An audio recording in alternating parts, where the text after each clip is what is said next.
Goeienaand en baie welkom by Vanaand se Woord. Dis vanaand vir my voorreg om 'n kort woord met julle te deel en ja, vanaand is 'n bietjie van 'n swaarder onderwerp, maar voordat ons begin, kom ons sluit net ons oë. Aba Vader, dankie vir die geleentheid en die voorreg wat ons het vanaand om net te kan stil word voor U, Vader. Stil te kan word voor U, Vader. En dankie Here dat ons U kan erken as God en Koning, Vader. Dankie dat ons ook die voorreg het om 'n bietjie tyd net vanaand saam met U te spandeer, Vader. Lei ons asseblief in U woord en Heilige Gees openbaar ook vir ons dit wat U vir ons wil wys, Here. En dankie dat U self kom en saad saai, self kom water gee, Vader, en dat U self die revelation en understanding vir ons voortbring in en deur U krag, in en deur U kennis en in en deur U genade in Jesus naam. Amen. Amen. Ja, so genoeg, soos ek gesê het, vanaand is 'n bietjie van 'n swaarder onderwerp. Ek het die naweek wat verby is, ry ek en my vrou en my kinders in die kar en daar speel 'n liedjie en ja, die woorde van hierdie liedjie tref my toe so, want ja, die ou praat so waarheid en mens dink nie altyd daaraan nie. En die ou het gesing oor Judas en Judas wat Jesus verraai het, en hy sê toe in hierdie woorde van hierdie liedjie dat Judas het Jesus vir 30 stukke silwer verraai, maar ek en jy verraai hom sommer verniet. En dit het nogal my laat dink, sjoe, dis bietjie scary, dis bietjie harde woorde, dit is rarig, want dis wat gebeur, partykeer, dink bietjie mooi daaraan, dink aan jou dag, aan jou week, aan die maand, aan die jaar wat verby is, en ja, die Here moet maar kom en moet elkeen van ons werk, en ons help om daai slegte punt, daai swak punte wat ek en jy het, waar ons onmoontlik kan verloon of verraai, ook dit vir ons te kan uitsorteer. So, ons praat vanaand 'n bietjie oor Judas. Ons begin in Matteus 26 en ons gaan lees vanaf vers 14 tot 16 uit die Amplified. Nou die opskrif sê Judas's bargain. So Judas het nog gaan onderhandel, nee, hy het actually gegaan en sê, luister, hier is iets wat ek julle kan bied, wat kan julle my gee?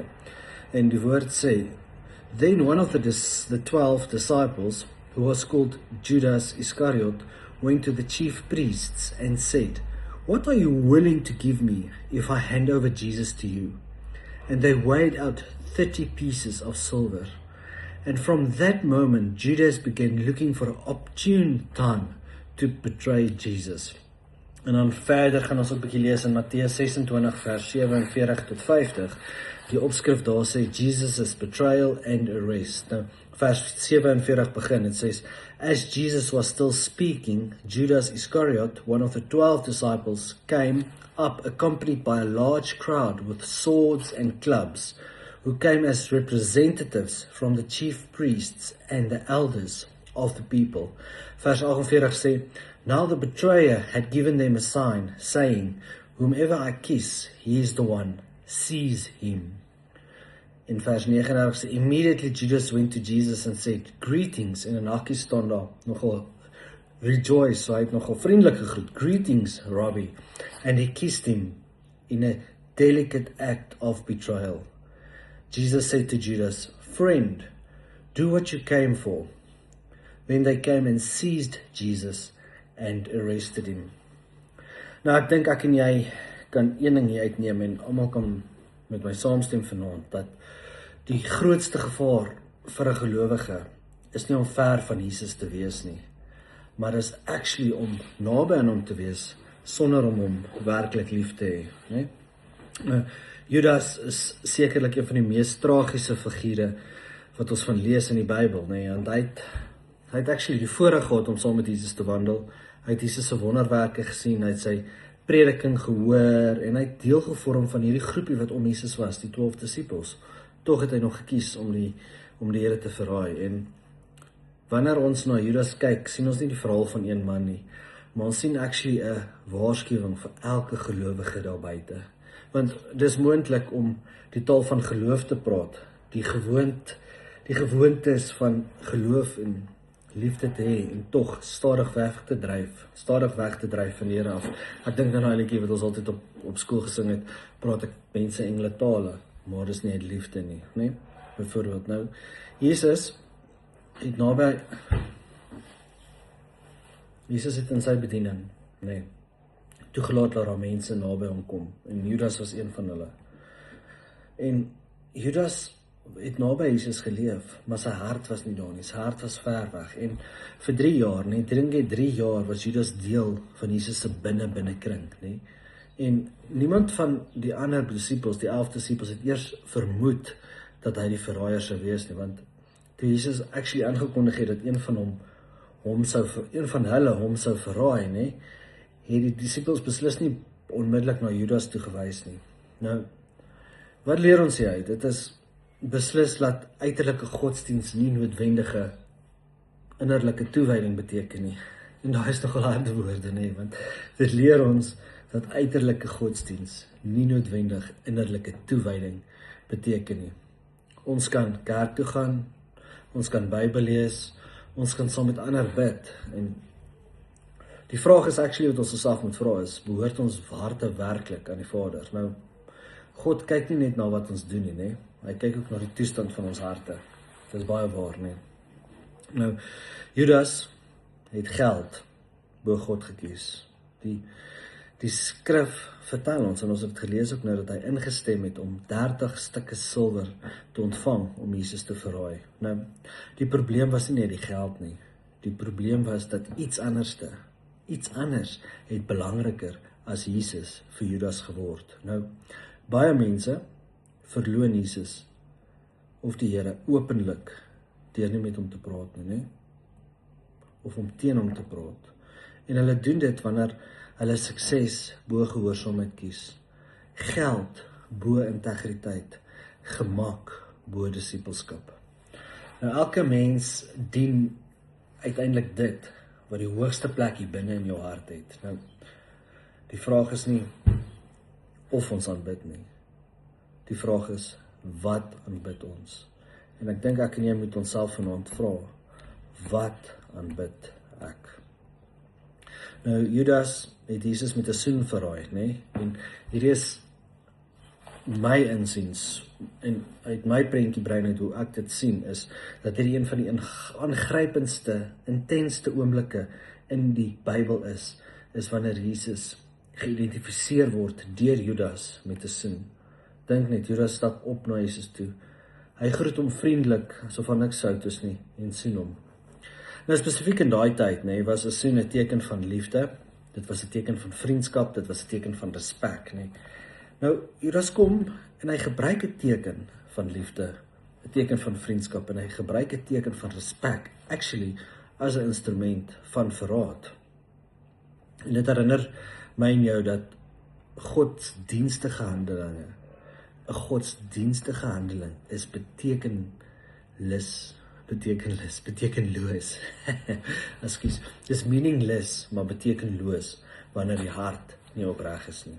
Want God soek bloot nie net ons liedjies nie. Hy soek nie net ons gebede nie, en hy soek nie net ons offers nie, maar hy soek ons harte. Hy soek ons siele, Nou, Jesus het deur al hierdie voorgee gesien, en hy sien steeds daardeur niks, maar niks is verborge vir hom nie. En soos die ou sê ding altyd sê, spyt kom te laat, want Judas het berou gehad, maar hy het nog steeds nie homself bekeer nie. Want nadat Jesus veroordeel is, het Judas spyt gekry. Hy het die geld terugbetaal, en hy het erken dat hy onskuldige bloed verraai het. Maar my vriend, daar is 'n verskil tussen werklike berou en werklike bekering, want berou sê, ek wens ek het dit nie gedoen nie. Bekering sê, ek draai my terug na God. Nou, Judas het na sy sonde gekyk, maar hy het nie na die verlosser gekyk nie. Hy het net hier gekyk. Hy het net tot hier gekyk. Hy het nie verder gekyk nie. Hy het nie dieper gekyk nie. Hy het nie die groter prentjie gesien nie. Nou, interessant genoeg, Petrus het ook Jesus gevolg, Hy het ook Jesus verloon, maar die verskil is, Petrus het teruggedraai na Jesus toe, terwyl Judas rarig in wanhoop verval het. En wanneer ek en jy dalk val, is die antwoord nie om weg te hardloop van Jesus nie. Die antwoord is om terug te gaan na hom toe. Al is dit te moeilik, en baie van ons is baie hardkoppig, baie keer wil ons dit nie hoor nie. Baie keer wil ons nie hoor, draai terug na die Here toe nie. Nou, die genade van Jesus, die genade van God die Vader, God die Seun en God die Heilige Gees bly groter as menslike sonde. Dink dan maar net, nee, want selfs in die tuin van Getsemane spreek Jesus vir Judas aan as 'n vriend. En wat 'n merkwaardige ding is dit nie, hierdie woord vriend. Want selfs op die oomblik van verraad, selfs op die oomblik, selfs die oomblikke voordat Judas vir Jesus verraai het Jesus geweet wat gaan gebeur. En selfs op daai oomblik noem hy hom steeds vriend, né? Selfs op die oomblik van verraad openbaar Jesus nog steeds sy genade en sy geduld. Hoe awesome is dit nie? Hy openbaar sy genade en sy geduld. Nou dit wys vir ons beslis iets van God se hart, dink jy nie? Wat wys dit vir ons? Want dit wys vir ons hy roep sondaars, né? Dit wys vir ons hy nooi mense wat afgedwaal het terug, né? Dit wys vir ons hy bied vergifnis aan vir almal wat bereid is om na hom toe te kom. Nou, niemand is te ver vir God se genade wanneer hulle met opregte geloof, met oor nou wat ek sê, opregte geloof na Jesus toe terugkeer nie. En die verhaal van Judas vra vandag vir elkeen van ons die volgende vraag: is ek naby Jesus net in voorkoms, of is ek ook naby in hom in my hart? Daai is hy nou ene, nee. Is ek naby in Jesus net in voorkoms, of ook in my hart naby in hom? Is daar iets wat ek as mens bo Jesus stel? Is daar iets wat ek bo dit stel? Of stel ek Jesus eerste in alles wat ek doen, alles wat ek sê? En is my geloof regtig opreg?